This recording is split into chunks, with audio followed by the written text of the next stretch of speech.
مضل له ومن يضلله فلا هادي له ونشهد أن سيدنا ونشهد أن لا إله إلا الله وحده لا شريك له ونشهد أن سيدنا مولانا محمد عبده ورسوله. أعوذ بالله من الشيطان الرجيم. بسم الله الرحمن الرحيم. يا أيها الناس اتقوا ربكم الذي خلقكم من نفس واحدة وخلق منها زوجها وبث منهما رجالا كثيرا ونساء واتقوا الله الذي تساءلون به والأرحام إن الله كان عليكم رقيبا. يا أيها الذين آمنوا اتقوا الله حق تقاته ولا تموتن إلا وأنتم مسلمون. يا أيها الذين آمنوا اتقوا الله وقولوا قولا سديدا يصلح لكم أعمالكم ويغفر لكم ذنوبكم ومن يطع الله ورسوله فقد فاز فوزا عظيما. عن النبي صلى الله عليه وسلم النکاح من سنتی فمن رغب عن سنتی فلیس منی. صدق اللہ مولانا العظیم وبلغنا رسوله النبی الامین المتین الکریم ونحن على ما قال ربنا وبلغ رسول ربنا لمن الشاہدین والشاکرین والحمد للہ رب العالمین.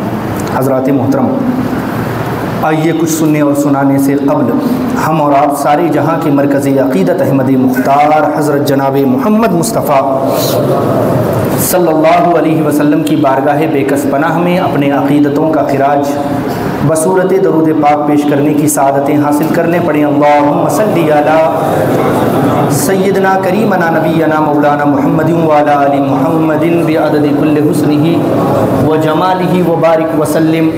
صلاۃ و سلام علیک وعلی آلک وصحبک یا رسول اللہ صلی اللہ تعالی علیہ وسلم. حضرات محترم، اللہ رب العزت کا بے پناہ احسان اور فضل عظیم ہے کہ اس نے ہمیں آپ سب کو جمعہ جیسے عظیم دن سے نوازا اور اس کی قدر و منزلت سمجھتے ہوئے یہاں حاضر ہو کر کچھ دیر ذکر کرنے کی توفیق عطا فرمائی. اللہ رب العزت کی بارگاہ میں دعا گو ہوں کہ مولا کریم جمعۃ المبارک کے تمام تر فیوز و برکات سے ہمیں آپ سب کو اور پورے عالم اسلام کو مالا مال فرمائے. آمین آمین یا رب العالمین بجاہ سید المرسلین. حضرات، آج کے ہمارے جمعۃ المبارک میں درس کے خطاب کا عنوان اور موضوع خطبہ نکاح کا پیغام ہے. اللہ رب العزت نے اس دنیا میں اپنے بندوں کو بے شمار اس نے رشتے عطا فرمائے ہیں، بے شمار رشتے عطا فرمائے ہیں، اور جتنے بھی رشتے اللہ رب العزت نے بنائے ہیں وہ سارے کے سارے انسانوں کے لیے بنائے ہیں. مگر خود اللہ رب العزت جو ہے ہر رشتے سے پاک ہے، اس کا کوئی رشتہ نہیں ہے. ماں باپ کا رشتہ، بھائی بہن کا رشتہ، عزیز و اقارب کا رشتہ، چاچا چاچی کا رشتہ، جتنے بھی رشتے ہیں وہ سارے کے سارے بنائے گئے ہیں انسانوں کے لیے. اور جو ان رشتوں کا بنانے والا رب ہے وہ ہر رشتے سے اوپر ہے، وہ ہر رشتے سے پاک ہے، بے مثال ہے. خود سورہ اخلاص میں اللہ رب العزت بیان کرتا ہے، فرماتا ہے لم یلد ولم یولد ولم یکن لہ کفوا احد. نہ وہ کسی کی اولاد ہے نہ اس کی کوئی اولاد ہے. ولم یکن لہ کفوا احد، اس کی جوڑ اور برابری کا بھی کوئی نہیں. تو دنیا کے جتنے رشتے ہم اور آپ دیکھتے ہیں وہ سارے کے سارے رشتے انسانوں کے لیے ہیں. لیکن اب توجہ طلب بات یہ ہے کہ ان سارے رشتوں میں سب سے عظیم رشتہ، سب سے بلند و بالا رشتہ، سب سے پرانا رشتہ، سب سے اہم رشتہ کون سا ہے؟ بے شمار رشتے ہیں دنیا میں، لیکن ان سارے رشتوں میں سب سے عظیم رشتہ کون سا ہے؟ اگر یہ سوال میں محفل میں کسی سے بھی پوچھوں تو آپ میں کا ہر شخص یہی جواب دے گا جی ماں باپ کا رشتہ بہت بلند ہے، بہت عظیم ہے، بابرکت ہے. بات صحیح ہے، بالکل صحیح ہے. لیکن ایک اور اینگل سے میں بات آپ کو سمجھانے لگا ہوں، توجہ سے سنیے گا. اللہ رب العزت نے آ جائیں آگے آ جائیں جگہ دیں. اللہ رب العزت نے جب حضرت آدم علیہ السلام کو پیدا کیا تو حضرت آدم علیہ السلام بحیثیت انسان جنت میں اکیلے رہتے تھے، تنہا رہتے تھے. جنت میں ان کے ساتھ کوئی اور انسان نہیں رہتا تھا. تو لامحالہ حضرت آدم علیہ السلام کو اجنبیت کا احساس ہوا ہوگا، تنہائی کا احساس تو ضرور ہوا ہوگا. کیونکہ ہمارے معاشرے میں جب کوئی 5-6 کمروں کا گھر بناتا ہے اور اس میں رہنے والے زیادہ لوگ نہیں رہتے، بچے اپنے بچوں کے ساتھ کاروباری سلسلے میں آؤٹ آف کنٹری یا دوسرے اسٹیٹ میں رہنے لگتے ہیں، گھر میں کوئی نہیں رہتا، تو اس وقت کی کیفیت ماں باپ سے پوچھیے. اگر کوئی مہمان ان کے گھر میں آتا ہے اور ان کے گھر کی تعریف کرتا ہے کہ ماشاءاللہ آپ نے بڑا اچھا مکان بنایا ہے، بڑا خوبصورت مکان بنایا ہے، بڑی رونق ہے، بڑی جو ہے اس میں بڑا سکون ہے، تو وہ بڑے تلخ لہجے میں آپ کو جواب دیں گے جی خاک رونق ہے، یہ گھر اور اس گھر کی تنہائی ہمیں کاٹنے کو دوڑتی ہے۔ تو پتہ یہ چلا گھر ہو اس میں رہنے والے لوگ نہ ہوں تو اس میں تنہائی کا احساس ہوتا ہے، اکیلے پن کا احساس ہوتا ہے۔ تو حضرت آدم علیہ السلام اتنی بڑی جنت میں اکیلے رہتے تھے، اور کتنی بڑی جنت میں؟ خود اللہ فرماتا ہے وہ جنتن عرضها السماوات والارض، وہ جنت اتنی بڑی ہے کہ اس کی چوڑان زمین اور آسمان کے برابر ہے۔ تو ذرا اندازہ کریں جس جنت کی چوڑان زمین اور آسمان کے برابر ہے وہ پوری جنت کتنی بڑی ہوگی۔ اتنی بڑی جنت میں حضرت آدم علیہ السلام بحیثیت انسان اکیلے تنے تنہا اس میں رہتے تھے۔ تو اللہ رب العزت نے ان کی دلجوئی کے لیے، ان کے ساتھ کے لیے انہی کی پھسلی سے حضرت حوا سلام اللہ علیہا کو پیدا فرمایا۔ اب ذرا توجہ چاہوں گا، تاریخ انسانی میں پہلی عورت پیدا ہو رہی ہے، اللہ رب العزت پہلی عورت کو پیدا کر رہا ہے۔ کیوں پیدا کر رہا ہے وہ توجہ سے سننے کی بات ہے۔ اللہ فرماتا ہے وَمِنْ آيَاتِهِ أَنْ خَلَقَ لَكُم مِّنْ أَنفُسِكُمْ أَزْوَاجًا، یہ اللہ کی نشانیوں میں سے ہے کہ اس نے تمہارے لیے تمہاری جان میں سے ایک جوڑا بنایا، تمہاری جان میں سے ایک جوڑا بنایا۔ اور ایک توجہ طلب بات، اللہ فرما رہا ہے اللہ کی نشانیوں میں سے ہے یہ جوڑا۔ پتہ ہے آپ کو اللہ کی نشانی کسے کہتا ہے؟ اللہ سمندروں کی وسعتوں کو اللہ رب العزت اپنی نشانی فرماتا ہے، کائنات کی اس بلندی کو اللہ رب العزت اپنی نشانی فرماتا ہے، سورج کے نکلنے چاند کے دکھنے کو اللہ رب العزت اپنی نشانی قرار دیتا ہے، اور جو ہے اس کائنات کے وجود کو اللہ رب العزت اپنی نشانی قرار دیتا ہے، اتنی بڑی بڑی چیزوں کو۔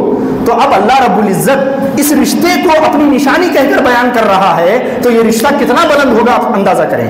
تو اللہ رب العزت فرماتا ہے وَمِنْ آيَاتِهِ أَنْ خَلَقَ لَكُم مِّنْ أَنفُسِكُمْ أَزْوَاجًا، کہ اللہ رب العزت کی نشانیوں میں سے ہے کہ اس نے تمہارے لیے تمہیں میں سے ایک جوڑا بنایا۔ کیوں بنایا؟ لِتَسْكُنُوا إِلَيْهَا، تاکہ تمہیں اس سے سکون مل سکے۔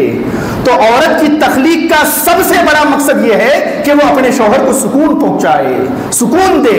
جب کوئی عورت کسی کی دلہن بن کر کسی کے گھر میں جائے تو اس کا پہلا مقصد یہ ہے کہ وہ اپنے شوہر کو سکون پہنچائے۔ اگر کوئی عورت یہ نہیں کر رہی، یہ کام نہیں کر رہی، اس کے علاوہ سارے کام کر رہی ہے، اس کے باوجود وہ اپنے زندگی کے مقصد کو پورا نہیں کر پا رہی ہے، کیونکہ اللہ فرما رہا ہے تسکنوا الیہا، اللہ نے عورت کو پیدا ہی اس لیے کیا ہے کہ وہ شوہر کو سکون پہنچا سکے۔ تو یہ باتیں آپ کو جا کر گھر میں بتانی ہے۔ بڑے مزے کی بات ہے جب ہم اور آپ یہ باتیں سنتے ہیں نا تو جا کر دو چار اپنی طرف سے لگا کر اپنی عورتوں کو سناتے ہیں۔ تو یہ عورتوں کو پہلے نہیں سنانا ہے، پہلے اپنی ماں کو سنانا ہے، کیونکہ وہ بھی خود کسی کی عورت ہے۔ اس کے بعد اپنی بہن کو سمجھانا ہے، اس کے بعد اپنی بیٹی کو سمجھانا ہے۔ جب یہ تینوں عورتیں سدھر جائیں گی نا تو آپ کی بیوی خود بخود سدھر جائے گی۔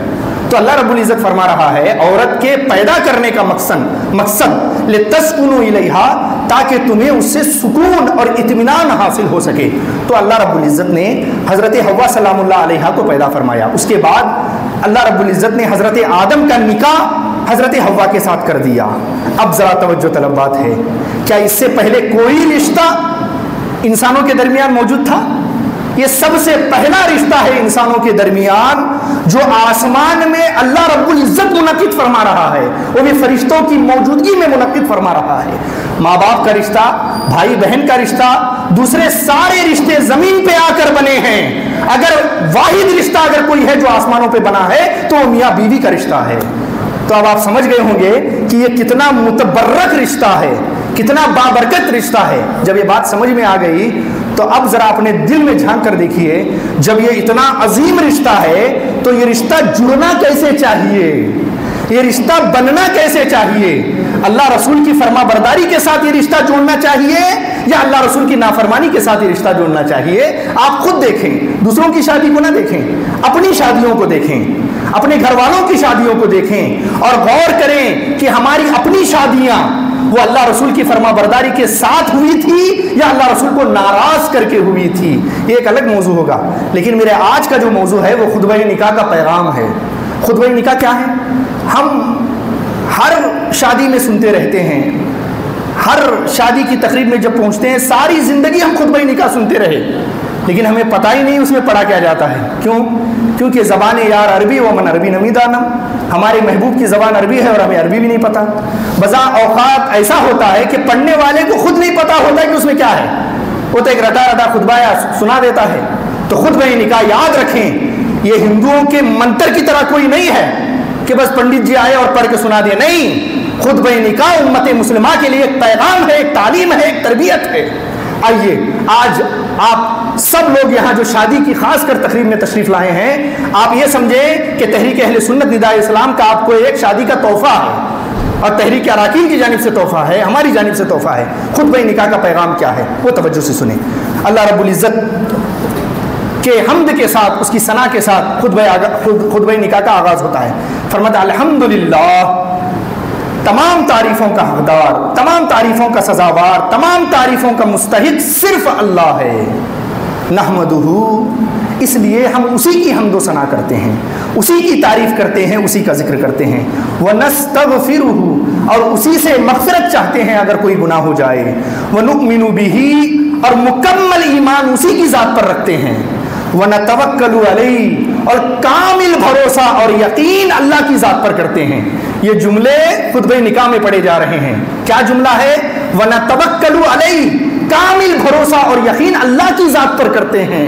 یہ خطبہ نکاح میں پیغام دیا جا رہا ہے کہ ہم بھروسہ اللہ کی ذات پر کرتے ہیں. لیکن ذرا ایمان سے بتائیے، جب شادی کا وقت آتا ہے، بھروسہ اللہ کی ذات پر ہوتا ہے یا لڑکی کے گھر والوں پر ہوتا ہے؟ بھروسہ اللہ کی ذات پر ہوتا ہے یا لڑکی کے لانے والی جہیز پر بھروسہ ہوتا ہے؟ یہ تو زبان سے کہا جا رہا ہے. لیکن اللہ رب العزت ایک پیغام دے رہا ہے خطبہ نکاح کے ذریعے کہ بندو یہ یقین رکھو کہ میرا پورا توکل اللہ کی ذات پر ہے. وہ رب جس نے زندگی بھر مجھے پالا ہے اور اس کے بعد میری بیوی کو بھی پالے گا، اسی پر بس نہیں، میرے آنے والی نسلوں کو بھی پالنے والا وہی رب ہے.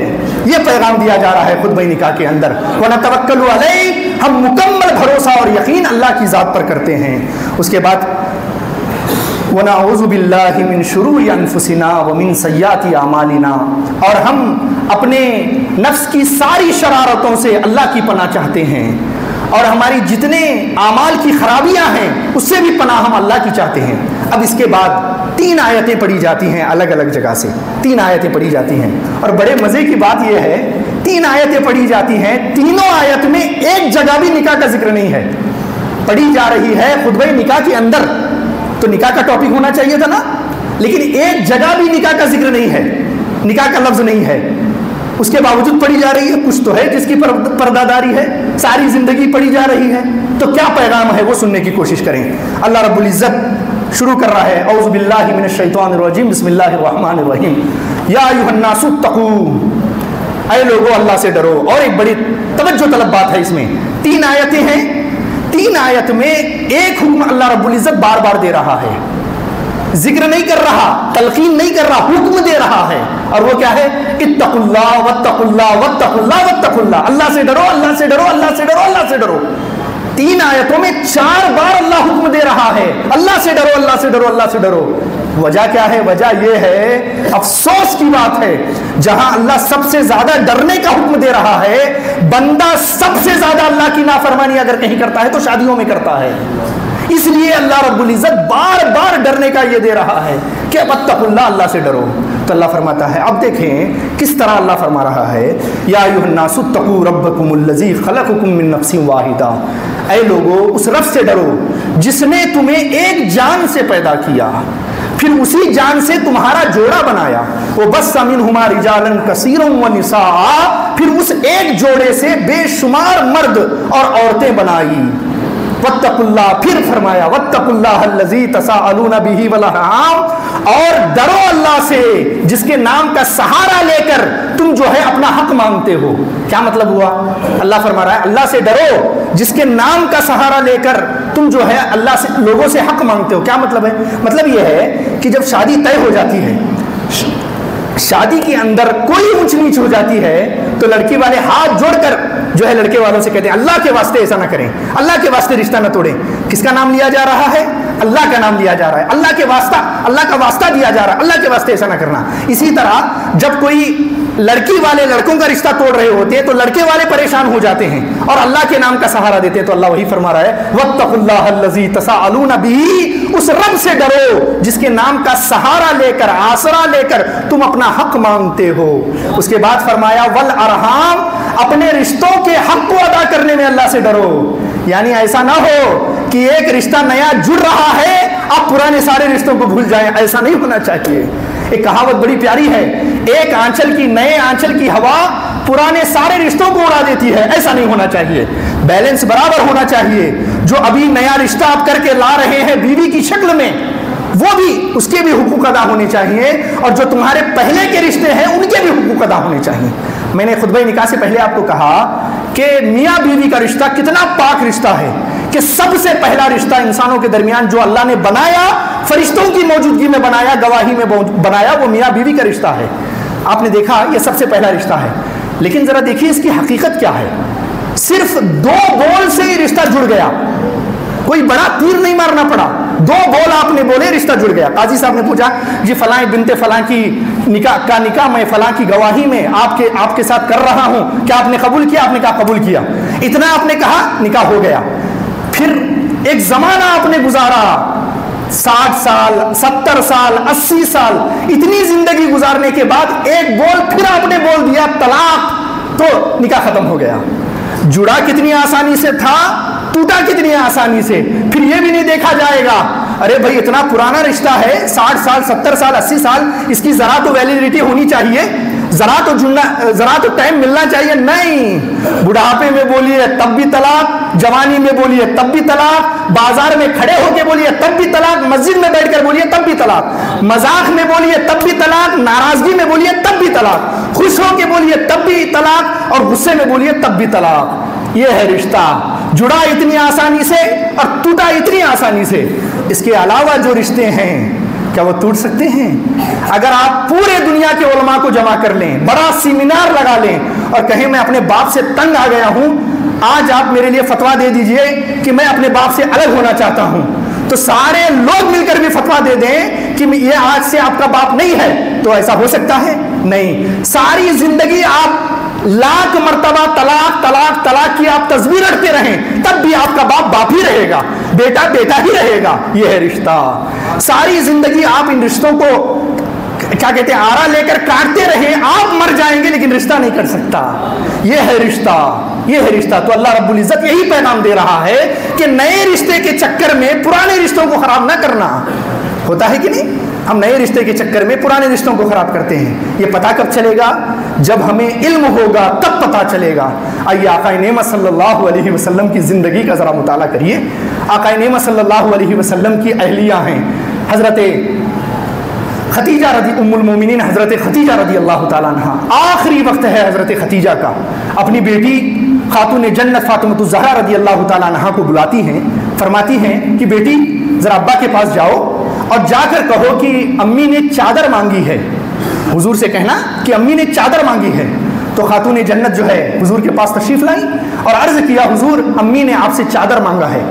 تو حضور نے پوچھا ذرا امی سے پوچھ کے بتاؤ کیوں مانگا ہے، وہ میری چادر کا کیا کریں گی. تو خاتون جنت پوچھنے کے لیے واپس ماں کے پاس آئی، حضور بھی ان کے پیچھے پیچھے آئے. خاتون جنت نے کہا کہ امی حضور پوچھ رہے ہیں کہ آپ ان کی چادر کا کیا کریں گی. جیسے ہی حضور پر نظر پڑی وہ لیٹی ہوئی تھی، اٹھ کے بیٹھ گئی. عرض کیا حضور یہ بخار بڑا شدید ہے، مجھے لگتا ہے میری جان لے کر جائے گا. حضور میری خواہش ہے کہ مجھے جو آخری کفن دیا جائے وہ آپ کی چادر میں دیا جائے. اب ذرا دل پہ ہاتھ رکھ کر کے بتائیں، جو ایک بیوی کو نہیں سنبھال سکتے میڈیا پہ بیٹھ کر حضور کی شادیوں پہ بک بک کرتے ہیں، کیا کائنات میں کوئی ایسی اور بیوی ہے جس نے یہ خواہش کی ہو کہ مجھے آخری جو کفن ملے میرے شوہر کی چادر سے ملے؟ کائنات میں کسی کو آپ دکھا سکتے ہیں؟ ہرگز نہیں. وہ صرف مصطفیٰ جان رحمت کی شخصیت ہے کہ ان کی بیوی آخری کفن بھی مانگ رہے ہیں تو مصطفیٰ جان رحمت کا مانگ رہی ہیں. حضور سے کہا حضور میری خواہش ہے کہ مجھے آخری کفن دیا جائے تو آپ کی چادر میں دیا جائے. اب ذرا حضور کے جملے سنیے، اور وہ جملے ان کانوں سے نہیں دل کے کانوں سے سننا۔ حضور ارشاد فرماتے ہیں لو اردتی جلدی لآتیتک، اے خدیجہ تو نے بڑی چھوٹی چیز مانگی ہے، اگر تو محمد کی چمڑی بھی مانگتی محمد وہ بھی اتار کے تجھے دے دیتا، اگر تو چمڑی بھی مانگتی میں اتار کے دے دیتا۔ یہ ہے حقوق، یہ ہے حقوق۔ کون بات کرے گا جی حضور کی شادیوں پہ کہ اتنی شادیاں کی اتنی شادیاں کی، جو ایک بیوی نہیں سنبھال سکے وہ بات کر رہے ہیں، جن کا کیریکٹر یہ ہے کہ مرتے وقت بھی ان کی خواہش ہے کہ اگر کفن ملے تو حضور کی چادر کا کفن ملے۔ پھر ذرا ماں کی طرف دیکھیں، یہ حق آپ نے دیکھ لیا کس طرح حضور نے بیوی کا حق ادا کیا۔ اب ذرا ماں باپ کا دیکھیے حق۔ حضور ہیں عشاء کی نماز پڑھا رہے ہیں، نماز میں نمازی صحابہ اکرام انتظار کر رہے ہیں، آپ حجرے سے نکلے، مسجد نبوی میں تشریف لائے، دونوں طرف سے قطاریں لگی ہیں حضور کے انتظار میں، اور سارے لوگ ایسے دیکھ رہے ہیں جیسے عید کے چاند کو لوگ ٹکٹکی باندھ کے دیکھتے رہتے ہیں، اس طرح حضور کو دیکھ رہے ہیں۔ جب حضور نے دیکھا کہ صحابہ اس طرح کھڑے ہیں، رک گئے، آنکھوں سے آنسو جاری ہو گئے اور ایک ٹھنڈی آہ بھری، اور حضور نے ارشاد فرمایا لو ادرکت والدیا او احدہما، کہا کاش آج میرے ماں باپ زندہ ہوتے یا ان میں سے کوئی ایک زندہ ہوتا۔ کیوں؟ اس لیے کہ ابھی حضور پیدا بھی نہیں ہوئے تھے، باپ کے شفقت کا سایہ اڑ گیا۔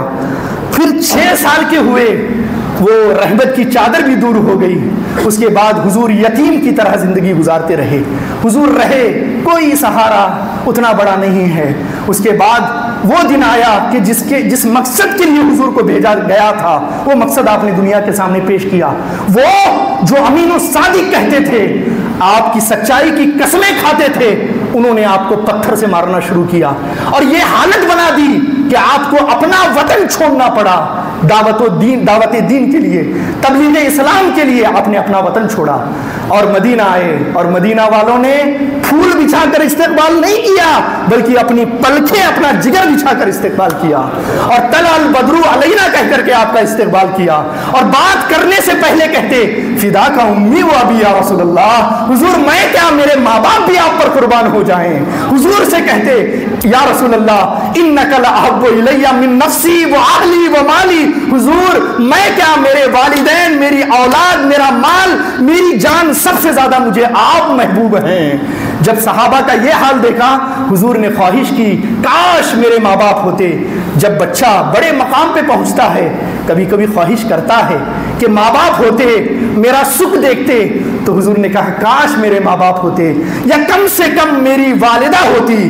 آگے کا جملہ سنیے، حضور فرماتے وَأَنَا فِي صَلَاةِ الْعِشَاءِ، اور میں عشاء کی نماز میں کھڑا ہوتا، نماز پڑھا رہا ہوتا، مصلی امامت پر ہوتا، وَقَدْ قَرَأْتُ فِيهَا فَاتِحَةَ الْكِتَابِ، اور سورہ فاتحہ پڑھ لیا ہوتا، دوسری سورت ملانے والا ہوتا۔ ینادی یا محمد، میری ماں دروازے پر آتی، پردے کو سرکاتی اور کہتی اے محمد ذرا سن۔ حضور فرماتے ہیں لَعَجَبْتُهُ لَبَّیک، حضور فرماتے ہیں میں رب کی نماز کو چھوڑ دیتا، اپنی ماں کی خدمت میں حاضر ہوتا، کہتا لبیک میری ماں، میں حاضر ہوں، بتا میری ماں۔ یہ ہے حقوق، کس طرح بیوی کا حق، کس طرح ماں کا حق، یہ ہے حضور۔ پھر ایک بہن کا سب سے بڑا حق فتح مکہ ہے۔ حضور فتح مکہ میں بڑی شان سے داخل ہو رہے ہیں، وہاں داخل ہو رہے ہیں جہاں چھپکے سے جانا پڑا تھا، وہاں داخل ہو رہے ہیں۔ اِنَّا فَتَحْنَا لَكَ فَتْحًا مُبِينًا کی شان کے ساتھ داخل ہو رہے ہیں۔ اِذَا جَاءَ نَصْرُ اللَّهِ وَالْفَتْحُ، جو مارنے والے تھے وہ سر جھکا کر آپ کی بارگاہ میں کھڑے ہیں، ایسے داخل ہو رہے ہیں۔ وہی حضور کی ایک بہن تھی جن کا نام تھا سیدہ ام ہانی رضی اللہ تعالیٰ عنہا، یہ وہی ام ہانی ہیں جن کے گھر سے حضور نے سفر معراج کا آغاز کیا تھا۔ سفر معراج پہ جب حضور گئے تھے انہی کے گھر میں تھے وہ ام ہانی۔ وہ ام ہانی اپنے بچوں کو جمع کرتی ہیں اور فرماتی ہیں میں نہ کہتی تھی میرے بھائی میں بڑی کوالٹی ہیں، میرے رب نے میرے بھائی کو بڑا کمال دیا ہے، میں نہ کہتی تھی آج دیکھو میرے بھائی کو اللہ نے کتنی شانیں عطا فرمائی ہیں۔ وہ شانیں سنا رہی ہیں بہن اپنے بچوں کو، تو اس میں سے ایک بچہ اٹھا، اس نے کہا امی کیا ہمارے حضور ہمارے گھر بھی آئیں گے؟ اتنا پوچھنا تھا، بہن کا کلیجہ پھٹ گیا، اس لیے کہ ان کا گھر اس لائق نہیں تھا کہ حضور اس میں آئیں۔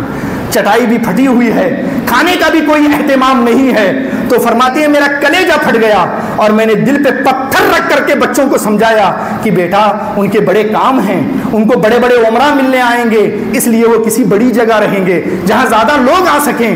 فرماتی ہے میں بچوں کو تو سمجھا رہی تھی لیکن میرا دل حضور سے عرض کر رہا تھا، سنا ہے آپ ہر عاشق کے گھر تشریف لاتے ہیں، میرے گھر میں بھی ہو جائے چراغاں یا رسول اللہ۔ یہ ابھی بات پوری نہیں ہوئی تھی، ام ہانی فرماتی ہیں دروازے پہ دستک ہوئی، میں نے بڑے بوجھل لہجے میں کہا کون ہے؟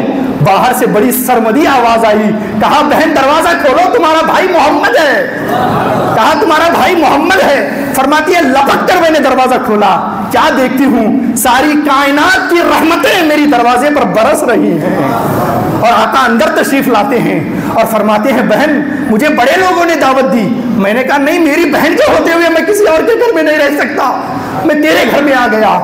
اب وہ عظیم شخصیت پھٹی چٹائی پہ بیٹھی ہے جس کا کیسر و کیسرا انتظار کر رہے ہیں، بڑے بڑے عمرہ انتظار کر رہے ہیں، وہ پھٹی چٹائی پہ بیٹھے ہیں۔ ایسا کوئی محبوب کہیں ہوگا نہ کہیں ہے، بیٹھا ہے چٹائی پہ مگر عرش نشیں ہے، بیٹھا ہے چٹائی پہ مگر عرش نشیں ہے۔ حضور نے کھانے کے لیے طلب کیا، فرماتی ہے باسی صبح کی روٹی تھی اور سرکہ تھا، میں نے پیش کیا، حضور اس طرح کھا رہے تھے جیسے لوگ من سلوا کو کھاتے ہیں، حضور میرے غریب کا کھانا اس طرح کھا رہے تھے۔ یہ ہے حقوق۔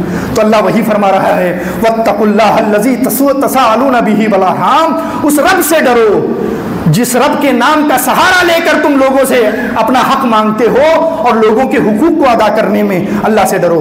اگلی آیت دیکھیں، پھر آگے اللہ فرماتا ہے یا ایھا الذین آمنوا اتقوا اللہ حق تقاتہ ولا تموتن الا وانتم مسلمون۔ یہاں پھر وہی بات، اے ایمان والو اللہ سے ڈرو، اور کیسے ڈرو؟ حق تقاتہ، جیسے ڈرنے کا حق ہے اس طرح ڈرو۔ یہ نہیں کہ لوگوں میں جو ہے کہہ دیا کچھ، بڑے شریف بنے رہے، اندر جا کر کے جو ہے دو نمبری کرنا شروع کیا، نہیں، حق تقاتہ، جیسے اللہ سے ڈرنے کا حق ہے اس طرح ڈرو۔ اب اگلی آیت پہ توجہ کریں، فرمایا ولا تموتن الا وانتم مسلمون، اور خبردار تمہیں موت نہ آئے اس حال میں کہ تم اللہ کے فرما برداری کرتے رہو، یعنی جب بھی تمہیں موت آئے نافرمانی کی حالت میں نہ آئے، فرما برداری کی حالت میں آئے۔ یہ کہنے کی کیا ضرورت ہے؟ یہ کہنے کی ضرورت اس لیے ہے کہ شادیوں میں سب سے زیادہ اللہ کی نافرمانی ہوتی رہتی ہے، اللہ کی معصیت ہوتی رہتی ہے، اللہ کے احکام کو پیٹ کے پیچھے ڈالا جاتا ہے۔ اللہ وہ فرما رہا ہے واتقوا اللہ، اللہ فرما رہا ہے کہ ولا تموتن الا وانتم مسلمون، اس حال میں مرنا کہ اللہ کی فرما برداری کرتا رہو۔ یہ کہاں لکھا ہے کہ شادیوں میں موت نہیں آتی؟ کہاں لکھا ہے کہ آدمی بیمار ہو کر کمزور ہو کر غم کے عالم میں مرتا ہے؟ یہ کہاں لکھا ہے؟ اللہ وہی فرما رہا ہے ایسا ہو سکتا ہے تم شادی کی خوشیاں منا رہے ہو اور اللہ کی نافرمانیاں کر رہے ہو اور تمہیں بلاوا آ جائے اور تم اللہ کی نافرمانی میں چلے جاؤ، نہیں، ولا تموتن الا وانتم مسلمون، اس حالت میں مرو کہ تم اللہ کے فرما بردار بن کر رہو۔ آپ نے نہیں دیکھا کہ کتنی شادیاں ہوئی ہیں، شادی کے لیے جا رہے تھے لیکن گاڑی جا کر ایکسیڈنٹ ہو گئی، جو شادی تھی وہ بربادی میں تبدیل ہو گئی۔ تو اللہ وہی فرما رہا ہے شادی ہو کہ میت ہو اللہ کے بندے بن کر رہو، ولا تموتن الا وانتم مسلمون۔ پھر اگلی آیت میں جلدی یہ 2 گھنٹے کا موضوع ہے اصل میں، تو جلدی آپ آیت کا ترجمہ سماعت کر لیں۔ یا ایھا الذین آمنوا اتقوا اللہ وقولوا قولا سدیدا، اے ایمان والو اللہ سے ڈرو اور اچھی بات کہو۔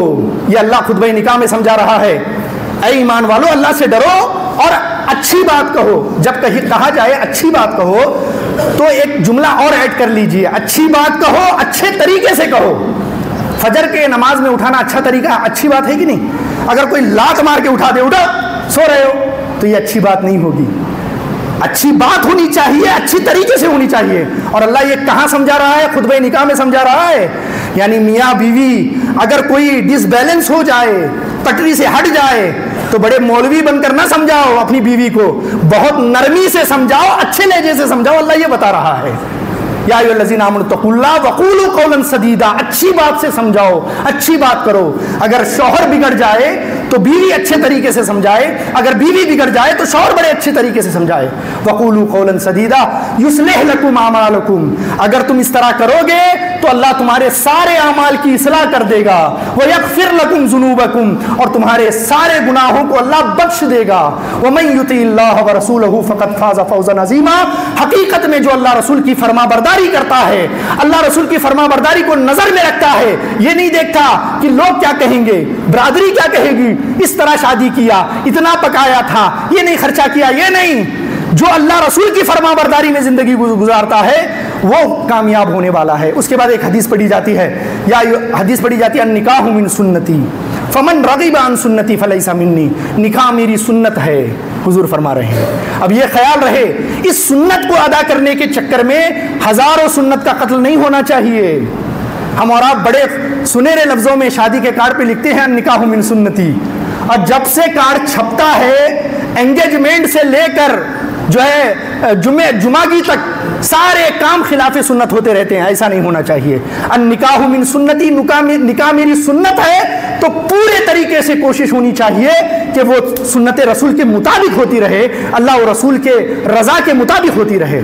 فرمایا النکاح من سنتی فمن رغب عن سنتی فلیس منی، اور جو میری سنت کو چھوڑتا ہے، اس سے چہرہ موڑتا ہے، وہ مجھ میں سے نہیں ہے۔ اللہ رب العزت کی بارگاہ میں دعا کرتا ہوں کہ مولا کریم کہنے سننے سے زیادہ ہمیں آپ سب کو خطبہ نکاح کے پیغام کو سمجھنے، اس پر عمل کرنے اور اسے عام کرنے کی توفیق عطا فرمائے۔ آمین آمین یا رب العالمین بجاہ سید المرسلین۔ استغفر اللہ ربی من کل ذنب و خطیئۃ واتوب الیہ۔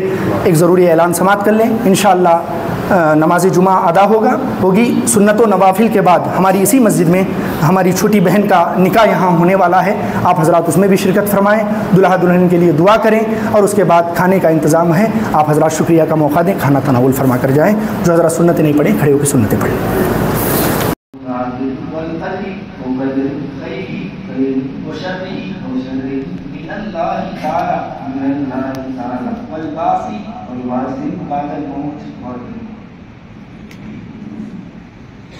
اللہ رب العزت کے حکم کے مطابق نبی کریم صلی اللہ علیہ وسلم کی شرع و شریعت کے موافق مرحوم محمد عارف صاحب بلاری ان کے فرزند عظمت سلطان صاحب کے لیے علی جناب عبد القادر صاحب ان کی دختر نیک اختر بیوی مسیحا کو میری وکالت سے گواہی اول سید نثار احمد کی ذاتی، گواہی دوم جناب محمد عارف صاحب کلیانی، اور حاضرین جماعت کی روبرو ایک تولا سونا مہر نقد بشکل زیور میں نے بی بی مسیحا کو آپ کی نکاح میں دیا، کیا آپ نے قبول کیا؟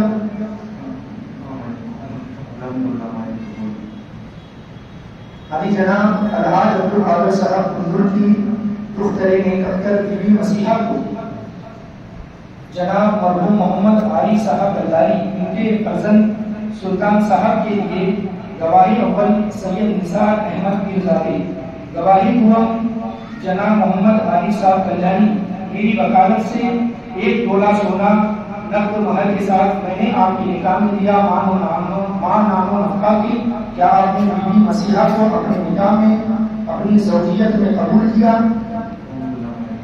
کیا آپ نے قبول کیا؟ اس بیوی کا نام و نفقہ آپ نے قبول کیا؟